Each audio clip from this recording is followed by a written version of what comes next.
let us see in the sixth lecture what we are going to learn in the course of advanced steel design of structures. So, in this lecture we are going to learn more about material characteristics, paying attention to steel as a very friendly, common and intuitive construction material.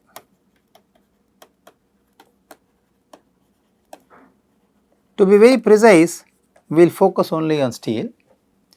We will also talk about functionally graded materials in the subsequent lecture. So, this will be material characteristic lecture 1. We will have 2 lectures on this, we will focus on this. So, friends, let us recall that what we have learned the last set of lectures is that failure theories will help us to quantify the stress at the failure state. It also helps us to declare the type of failure.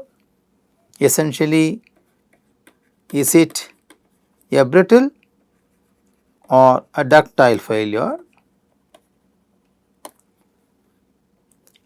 We will also have some interesting link towards the stress state. So, we have learnt the theories of failure, we understood the complexities and disagreements of various theories in different quadrants of plots of these theories. We will quickly see one design example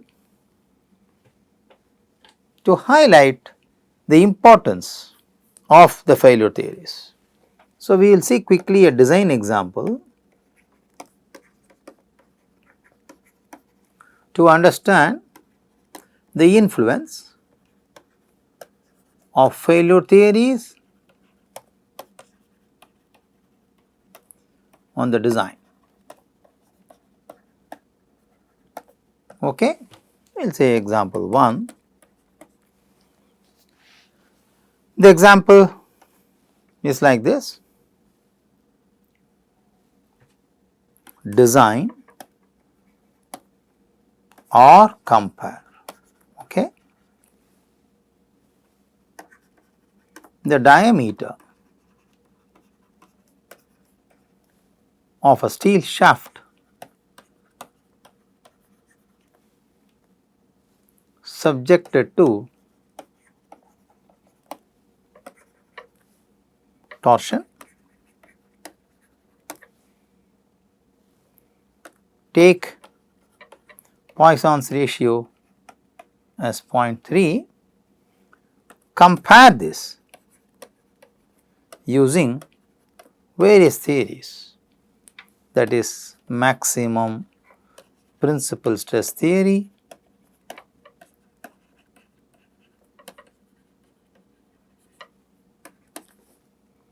maximum strain theory, which is otherwise called as Saint-Venant's theory,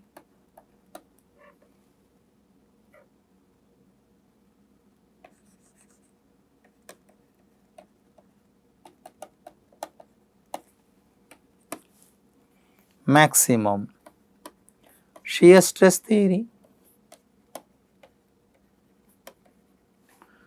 which is otherwise called as Tresca's theory, and using maximum strain energy theory.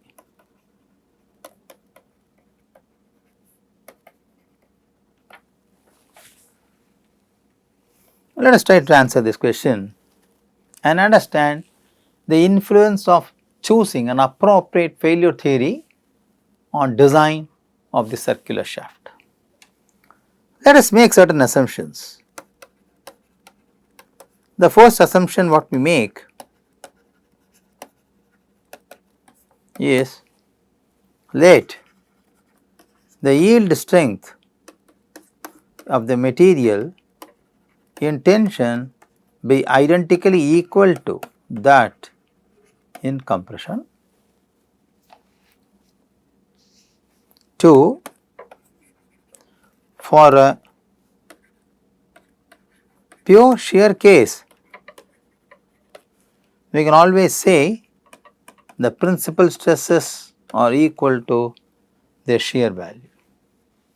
Okay. Now, the conditions for yielding.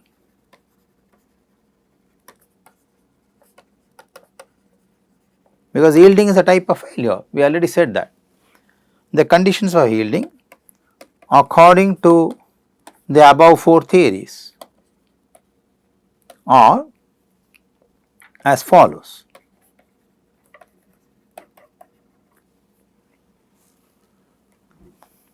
Sigma 1 equals sigma yp, this is as per maximum principal stress theory.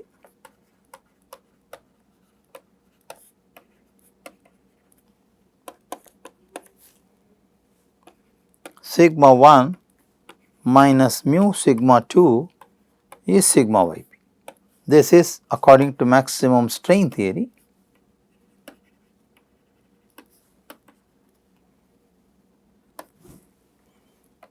Sigma 1 minus sigma 2 is sigma yp. This is according to Tresca's.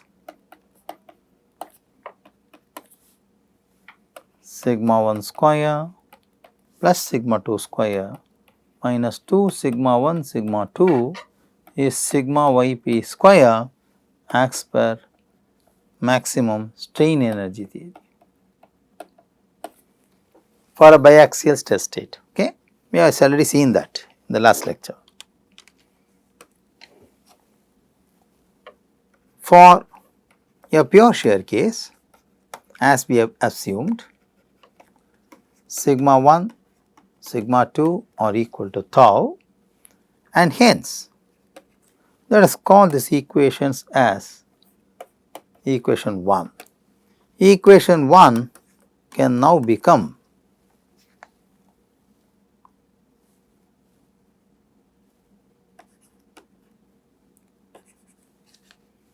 sigma 1 equals sigma yp is equal to tau yp.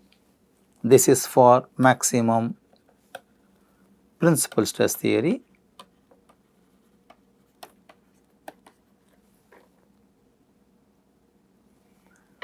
Sigma 1 minus mu sigma 2 is sigma yp.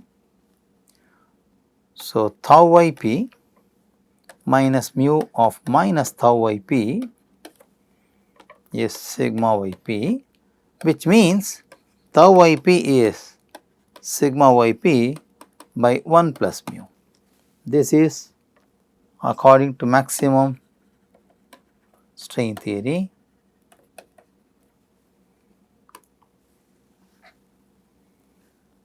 Sigma 1 minus sigma 2 is sigma yp. So, tau yp minus of tau yp is sigma yp. So, tau yp is sigma yp by 2. This is according to Tresca's theory. Sigma 1 square plus sigma 2 square minus 2 sigma 1 sigma 2 is sigma yp square. So, tau yp square plus tau yp square minus 2 mu of tau yp minus tau yp is sigma yp square, which is 2 plus mu 2 plus 2 mu of tau yp square is sigma yp square, which says tau yp is sigma yp by square root of twice of 1 plus mu. This is as per maximum strain energy theory. Okay. Having said this, for mu equals 0.3, let us substitute these values in equation 2. Let us call these equations as 2a, 2b, 2c and 2d. Let us substitute them. So, 2a will yield tau ip as sigma yp. 2b will yield tau ip as 0.76 sigma yp. 2c will yield tau ip as 0.5 sigma yp and 2d will yield tau ip as 0.62 sigma yp. Let me call this as equation 3. So, this is 3a, this is 3b, this is 3c, this is 3d. Okay.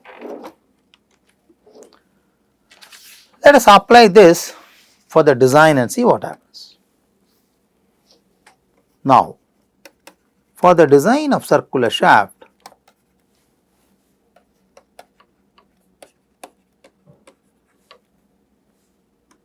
in tension, let us say the allowable working stress in shear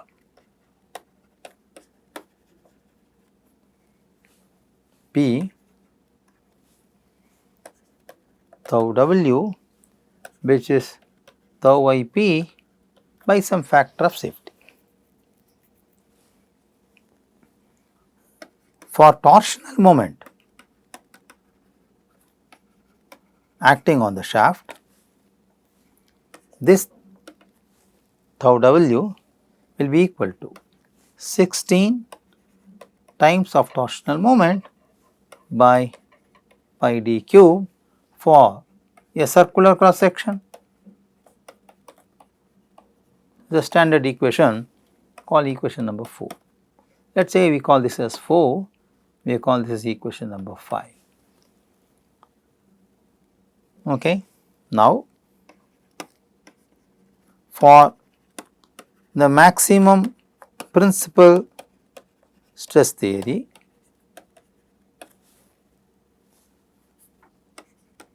tau w is tau ip by factor of safety, which I say is 16 m torque by pi d1 cube, and that should be equal to sigma yp by factor of safety. Call this equation number 6a. Now, for maximum strain theory, 16 mt by pi d2 cube, let us say the diameter from maximum principal stress theory is d1 and for the maximum strain theory is d2 and so on, will be now equal to 0.76 sigma yp by factor of safety. Why 0.76? Please see this equation. Okay, 0.76 sigma yp.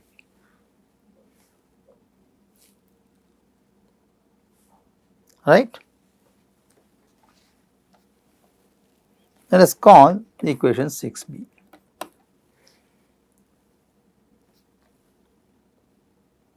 So, one can rewrite this equation 6b as sigma yp by factor of safety is 16 m torque by 0.76 pi d2 cube. I call this as 6 equations 6c. Now, let me compare equation 6a and 6c. So, what is 6a? This is 6a, which is 16 mt by pi d1 cube, and 6c is also, the left hand side are equal. So, let us compare them. So, we can say that 16 times of torque moment of pi d1 cube will be now equal to 16 times of torque moment of 0.76 pi d2 cube. So, when you do this, so let us say we can simplify this as 0.76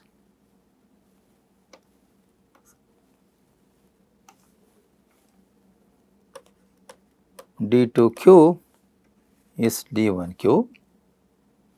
So, 0.76 of 1 by 3 should be d1 by d2, which is 0.913. So, this tells me that d1 to d2 is at the ratio of 1:1.095. Okay. So, now let us take condition C. This is for the maximum shear stress theory.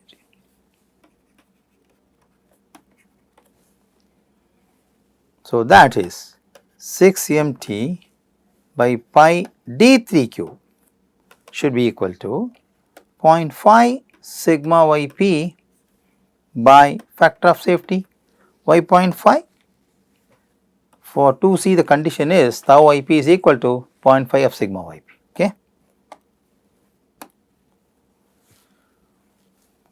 So, I call this as 6d. Now, compare 6a and 6d. So, that tells me 16 mt by pi d3 cube of 0.5 should be equal to 16 mt by pi d1 cube. Am I right? So, simplifying, 16 mt goes away, pi goes away. So, d1 cube is 0.5 times of d3 cube. So, now I can say d1 and d3 will be at the ratio of 1:1.26. Okay.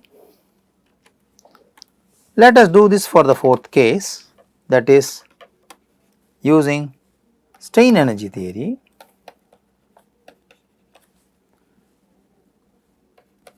(16 mt by d4 cube is 0.62 sigma yp by factor of safety. You can see here it is 0.64, sorry, 0.62.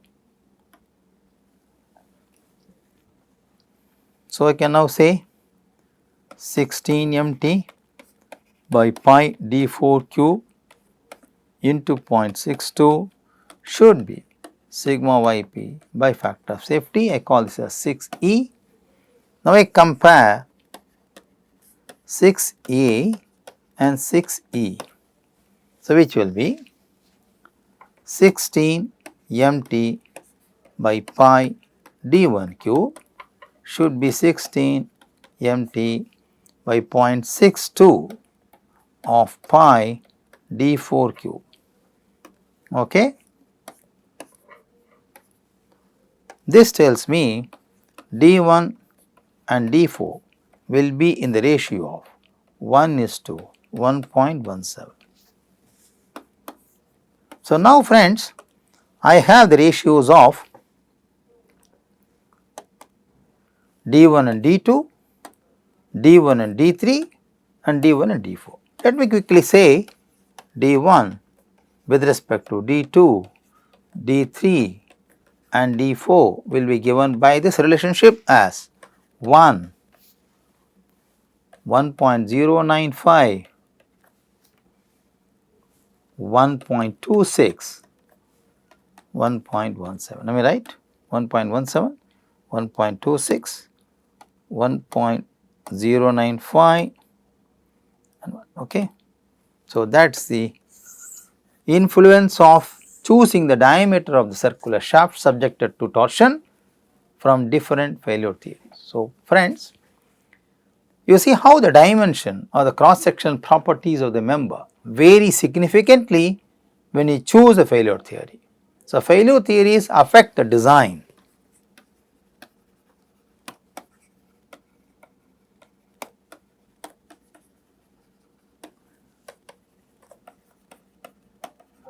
Design of sections, okay, significantly. It affects the plastic design of sections,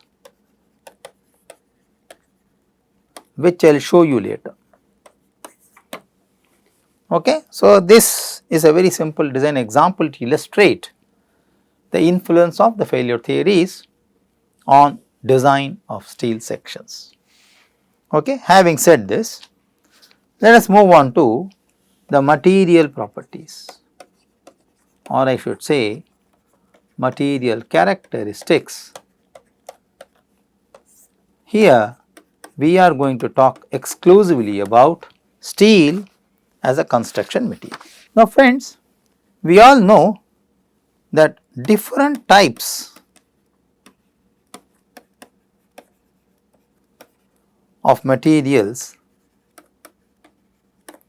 are used in construction.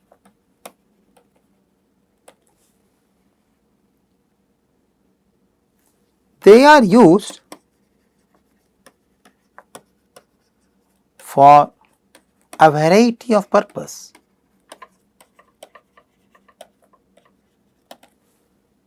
For example, installation and commissioning. You can also use material for repair and rehabilitation.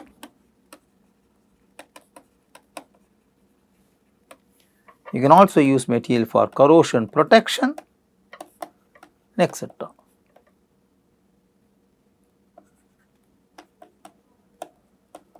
So, the application of material in construction industry is widely different. Okay? So, you cannot have a common material which can suffice the requirements of all types of needs of the construction industry. Okay? So, a wide range of materials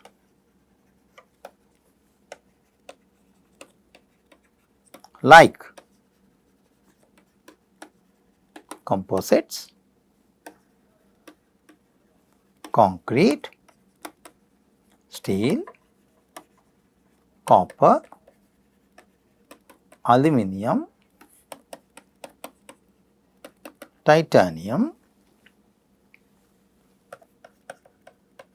fiber reinforced plastics and other buoyancy materials are used in construction. Okay?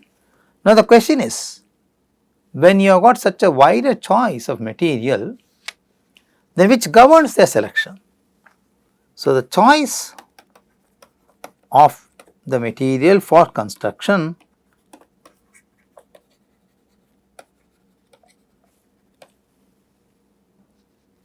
depends on the application requirements. So, it is a new dimension we are talking about now. We do not take material first and then design the member. We first choose the functional characteristic of the member,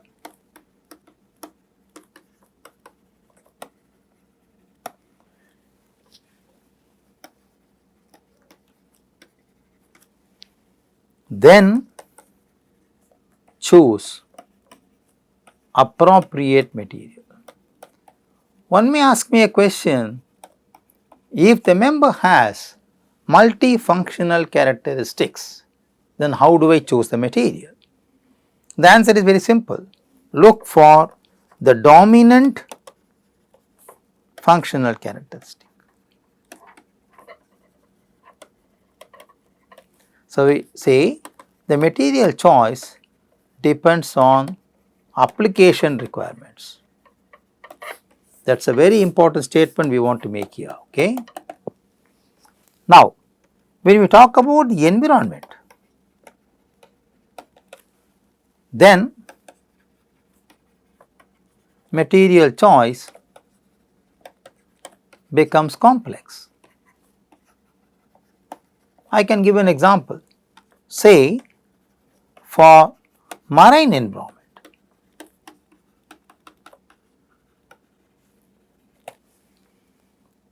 no single material or no single material characteristic will help us to choose the material.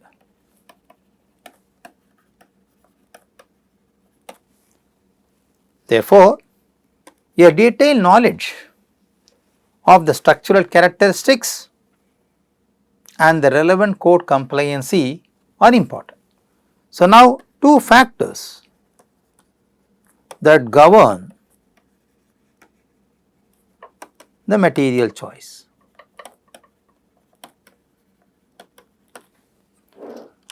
One is the functional application, okay, that is the broad objective.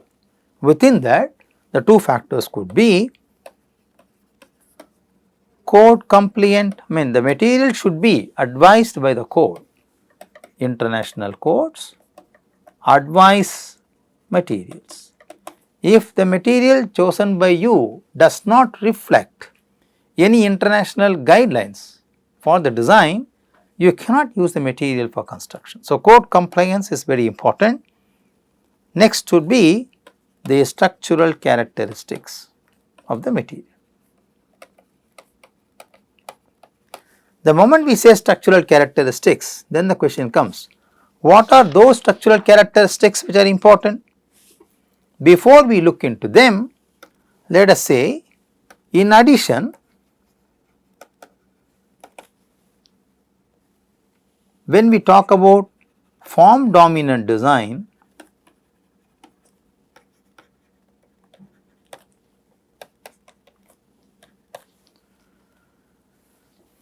complexities increase.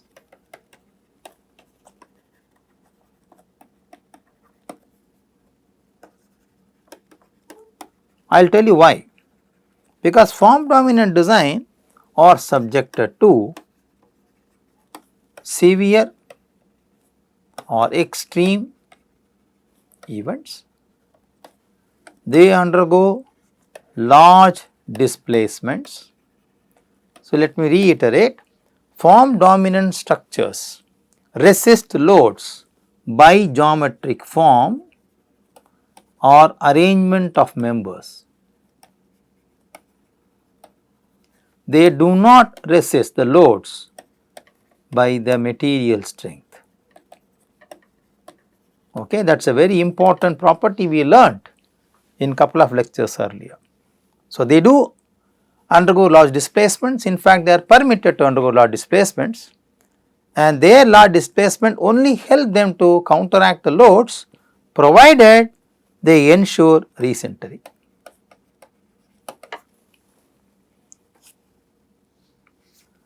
Furthermore, they are also subjected to combination of loads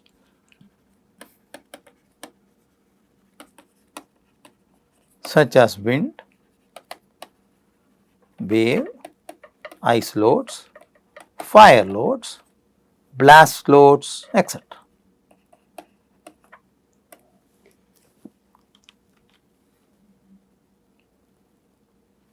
When we talk about explosion and fire, then one is interested to know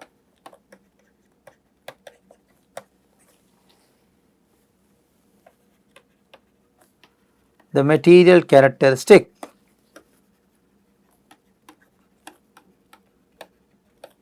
at elevated temperatures,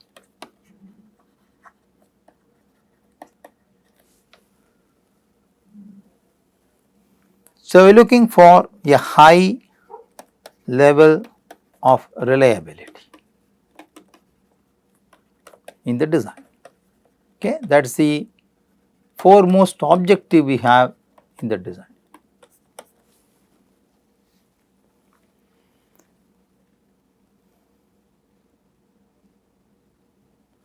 Therefore, we can say an interesting statement: design of form dominant structures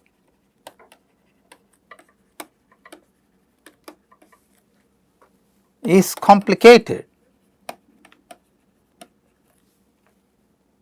due to the materials in use. You may ask me a question why it is so. Please recollect the statement. Materials are chosen based on application requirements, based on environmental conditions, based on code compliancy, and this should now tally with the design. So, earlier the conventional design is the other way. You choose a design procedure and material is selected from a limited option and design is carried out. So, it is a reverse process, whereas in the present scenario it is entirely different. That is why we say, when we talk about advanced steel design of structural systems, the design of structural system is no more conventional, because structural system itself is getting innovative and novel because of form dominant aspect of the design, which is a very common and very recent innovation in structural system design, in structural engineering. Okay? Having said this, we now agree that materials used in such systems or such structural systems require unique characteristics.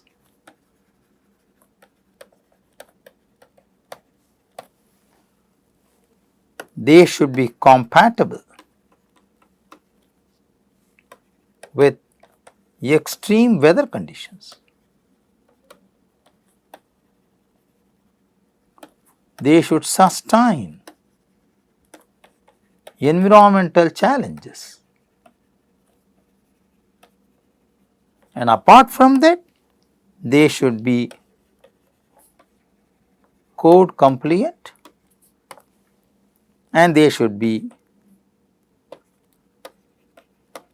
cost effective. Okay, that is the two inherent requirement running parallelly in a designer's mind when we talk about application of material for any structural systems. Having said this, we now agree that structural design of such members or structures is not a conventional design.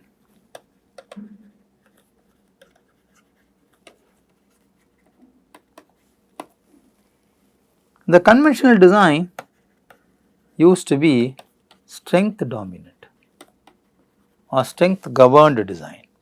So, in such strength governed designs, the design procedure or the design process is dominated by material characteristics. So, in such designs, people used to choose, alter, research material characteristics, improve material properties,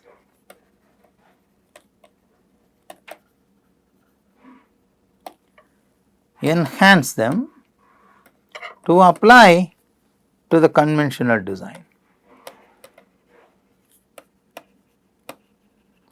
Whereas, In the latest form dominant systems, the process is reversed. The material should possess certain special characteristics which should suit the form dominance of the whole design. Having said this, let us come to the selection of materials.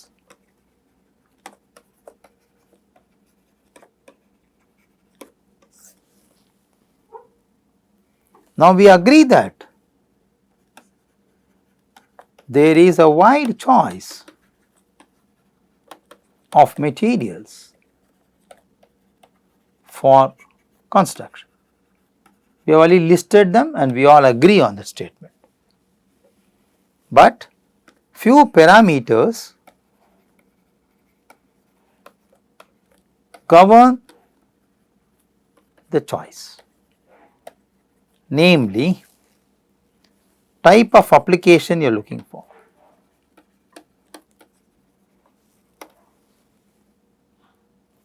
Two, structural properties of the material under regular, cyclic, high and low temperature loads.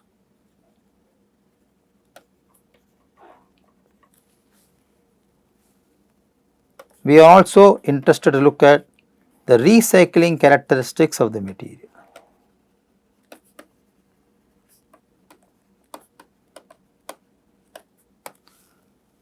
We wanted to ensure that the material remains non-toxic and bio-eco-friendly. The material should also be sustainable for the entire service life of the structure. It should be environment compatible, especially when you talk about marine environment. To be very specific, corrosion is a very severe problem in marine environment, and above all, whatever material you choose, it should be code compliant. Codes should advise, recommend this material for construction. Whatever may be the code, Indian, international, there should be a code confirmation of using this material for that kind of application. Okay. You may wonder how codes specifically say this material is useful for this kind of construction. I will cite certain examples and codes where there are international codes which specifically say use this material of this characteristic for this kind of members. They are very specific in recommending them for design. Therefore, friends, in the structural design,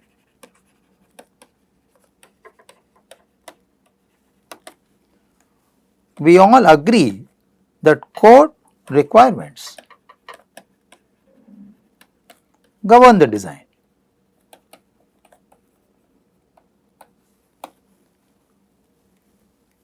But use of advanced materials are also welcome in the code. Okay. So, advanced materials are also inserted as an optional replacement of the existing conventional material.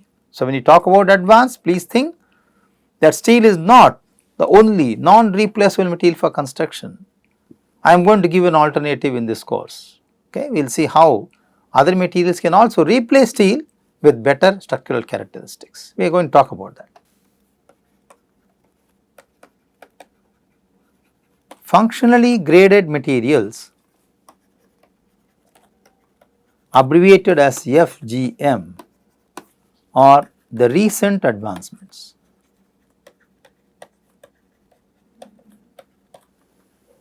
in structural engineering, in material perspective.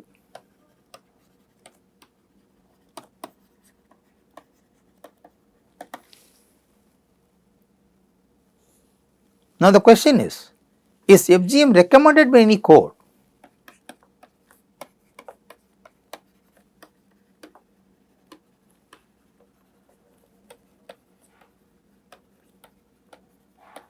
As of now, the answer is a big no. But however, when the material research is supported with enough data and validation, codes do consider them for design. Okay, that is the recent advancement we have.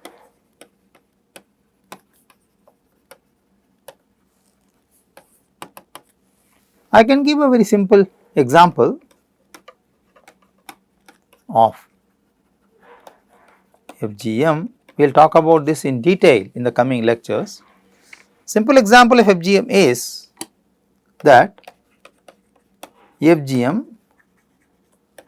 under cyclic loads is not available in the literature.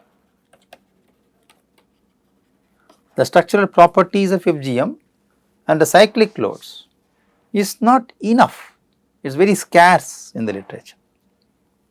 Okay. Therefore, use of FGM in marine applications where cyclic load or reversal of loads is predominantly present is restricted as of now.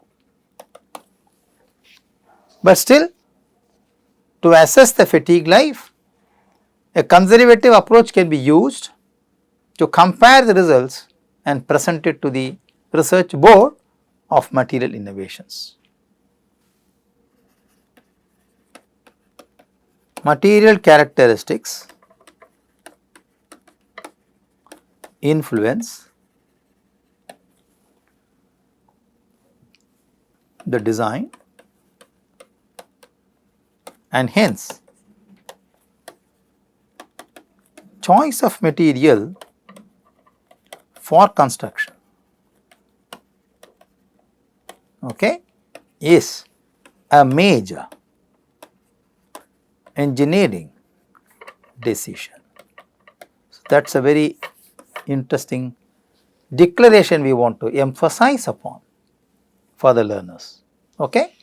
So far in the conventional design, people were thinking that we have been given about choice of one or two materials, let us say reinforced concrete, structural steel, sometimes composites. Use the relevant code, find out the critical stresses, check them for bending, shear, torsion, etc. And let us say we declare the design is safe. That is all we have been doing for ages. But under the present era, friends, it is not sufficient. We have to look for advancements in the design, in the structural geometry and application oriented structural systems, where the material choice governs the design and that becomes one of the major engineering decisions in the whole project. So, in this lecture, friends,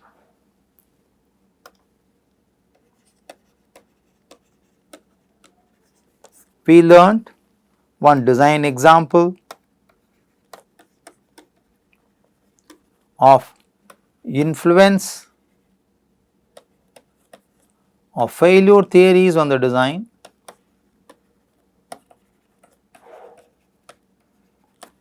We have also agreed that material choice for construction is a major decision.